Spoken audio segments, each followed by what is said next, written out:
You just gotta calm your heart, man, and just try to be conscious of your heartbeat.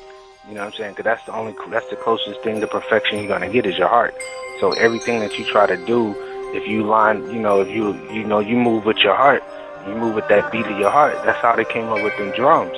When you in tune with that, I mean, you can't go wrong. Period. So just stay subtle in heart, and your mind will hear that beat. And once you pick up on that rhythm, you there. Everything you do, as long as you have your heart open and you're moving with that rhythm, you're good. It don't even matter what takes place because you're gonna always exist. Well, the truth is your heartbeat. That divine heartbeat. It is nothing outside of that. Those neuropeptides in your heart, they process. You know what I'm saying? Whatever you feeling and whatever your true intentions are, and they send that signal to your brain, and then that's how you picking up on what you see, what you hear. That's how you picking up on your senses. You know what I'm saying? And so when you at that basic subtle level of your heart and pure in your heart, like if you try to take perfect steps, you eat perfect, you think perfect, everything you do, if you try to do it as perfect as possible and as subtle as possible, you're in tune with everything that you need to be in tune with. And so you can't use language to try to program your heart because you're gonna run into errors and conflicts. Because your brain doesn't think in language. When you do things, don't say what you're doing, or like if you're don't always process words when you do things. Try to or come up with a different definition of the word that is giving you a problem. Something that's giving you a problem, just change the definition to what feels good to you. No one else has to agree with it but you. You don't even have to tell nobody what definition of a word that you chose to accept for your own being. And so when you do that, that's the first step that you can really take is to, change your definition, change your mind, and be pure at heart, whatever you do. Because it doesn't really matter, because you're gonna fade out. Your mind is like the water, and your body is like the photograph of the water.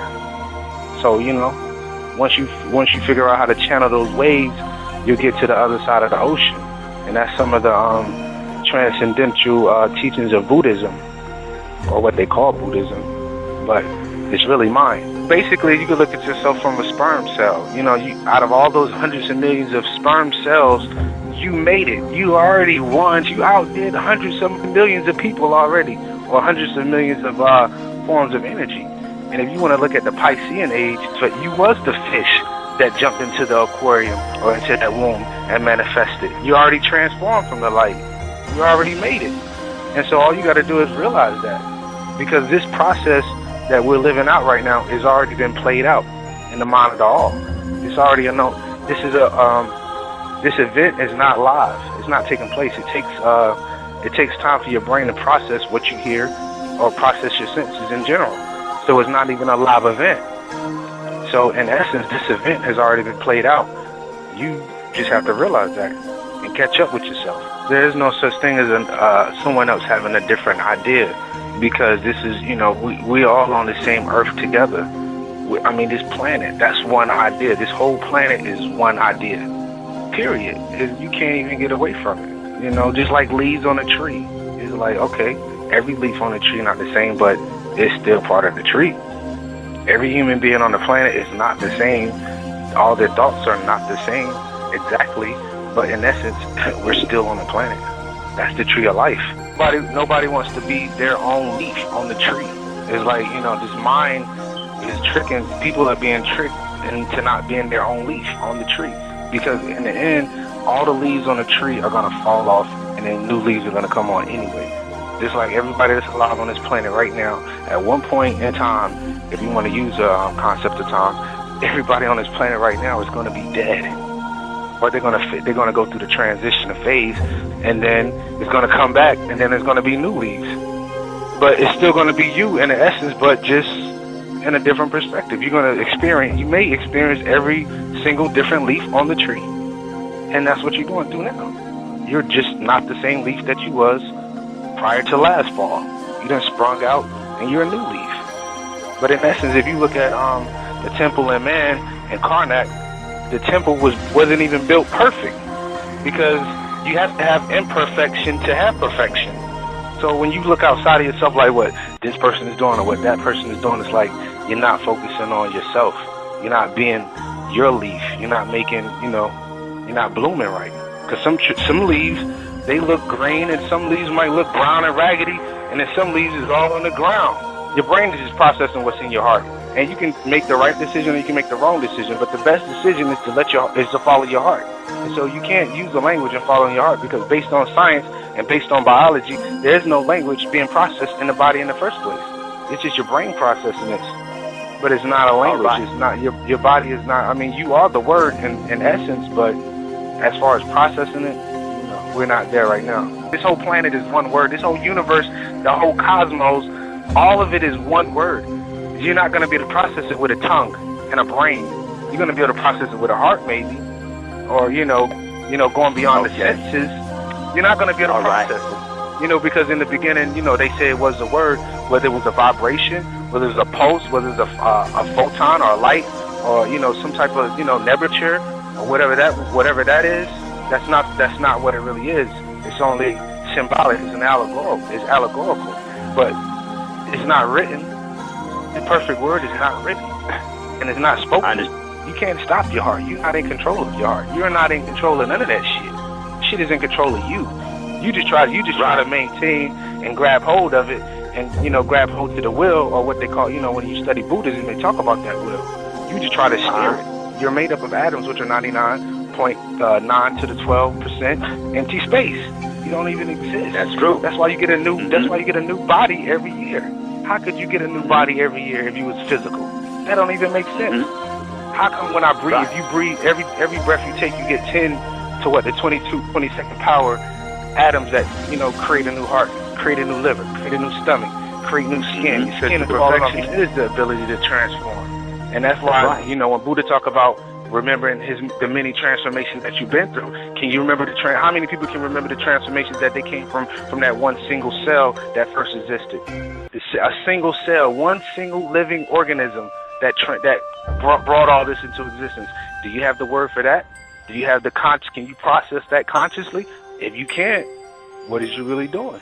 This divine moment right now, in between these breaths, we can process it. It can be processed, but the state in which this light is in is at such a low quality that you don't even, it's hard to accumulate that action or that energy to, go beyond the speed of light or the speed of thought to reach that most subtle divine state. That's all it is. It's transformations of light in different forms, just different stages. That's all it is. Like the dirt, the water, the tree, the fire, the wind, everything you see, the buildings, everything is just a different transformation of light. And what we are as a human being, is not a body, we are a photon. Because when you eat, you don't feel satisfied. Your sight doesn't feel satisfied. Your breathing doesn't feel satisfied. Your hearing isn't enhanced. You're not gaining enhancement on vision when you eat food. So what are you feeding? What are you really doing? You're just trying to hold up, this capsule that we call a body, so this light can continue to experience. And if you look at the Bible, where Adam gave names to everything, you talking about that atom, you talking about the atom, atom. Of course, you can give names to everything because it transforms into everything. Period. Of course. And so, that's why the planet is the way it is right now, because you got a lot of different aspects of light that is being concentrated on a low frequency, and you got a few people who are concentrating on higher frequencies. They're speaking languages that have power in them. If you have millions and billions of people speaking languages that are low in frequency, and you have a few people that are speaking languages of higher frequency, of course they can control the masses. When you outside and you see a tree, and you see sky, and you see clouds, everything that you see, you do not say the word of what you see because it's self-explanatory. So if you're using a language that is not self-explanatory, then you're gonna be caught up in misunderstandings, and that's all this whole situation is a total form of misunderstanding. If you tap into that subtle level in your heart and follow your heart and do things, try to be perfect in everything you do, because if you look at the Metal Netta or you look at those hieroglyphs, you see them in positions of perfection. where they, when they're praying, when they're writing, everything they did, they try to be perfect at it. If you're not trying to be perfect at everything that you do, then you're going to have imperfections, and that's going to lead to a whole lot of confusion. And that's why they call it the hieroglyphic priestly writings. We supposed to be on our priesthood. We supposed to be doing priestly things, period, point blank, and in tune with Maya, righteousness and pure of heart. And when you're not pure of heart in everything that you do, you could be pure of heart and speak English. So anything that you do with a pure heart, you're going to be able to win, period. Even if it's whatever you do, even if it's killing somebody, or if it's planting a seed, or having a baby, or raising a child, or going to work, everything you do, if you do it in pure heart and pure mind, things will open up. All that imperfection is only to make you perfect. You got to remember, Saul let Set kill him. Period. He got in the chest. He knew what was going to happen. He let him kill him, because when you got a pure heart, there's nothing outside of that. Period. There's nothing that can be done to you, because no one can touch that innermost, subtle, pure aspect of who you really are. Period. No one, no bomb, no missile, no drug, no bullet, nothing can touch it.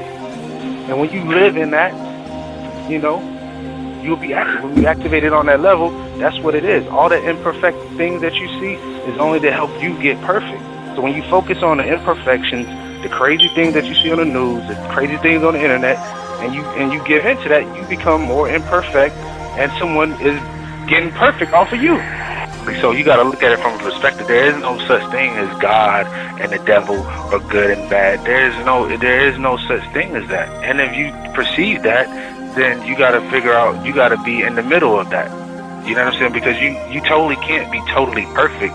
And that's why I told you the temple in man, it was imperfect, but it was perfect at the same time. You gotta be in the middle of it. I'm not saying you gotta be in the middle of the whole way, because you could go to the left and you could go to the right. But at the end of the day, your heart gotta be light as a feather. You gotta have balance. It's about you, the collective of you, the trillion cells that you are. You got a trillion cells. That's the collective. You are the collective. Period. Everything that you see and experience happens inside of you. There's nothing outside of you. That light is hitting your retina and your cerebral cortex. It's inside of you. And once you start thinking that, oh, this is over there, this is outside of me, that's the total confusion which the English language and which the Western mind puts you in. It separates you from all that exists when you are all that exists. You are all those different things you see as different transformations of light emanating from that sun that's playing it out. Aten or Amun-Ra is playing it all out. And once you look at it as being outside of yourself, you playing yourself out. The sun is like a CD that's playing out this reality. All this thing, everything that we're saying, that I'm about to say, has already been said. Everything that you're going to do in your life has already been done. It's already known. But you have to figure out what it is. You have to figure out what you're doing. And you have to figure out, okay, am I understanding myself the best that I can possibly understand myself? When you look outside yourself, when you see, okay, black, white, racism, thisism, thatism, you're getting trapped, and you're not able to be free as as light wants to be free. You're not able to transform into that what you want to transform into, which is when that phase change comes, you want to leave your body and be able to fly and navigate the stars and navigate the heaven to go where your soul or your heart desires. And that's basically the whole purpose. Is trying to be able to remain in a state where you can transform into whatever your heart desires.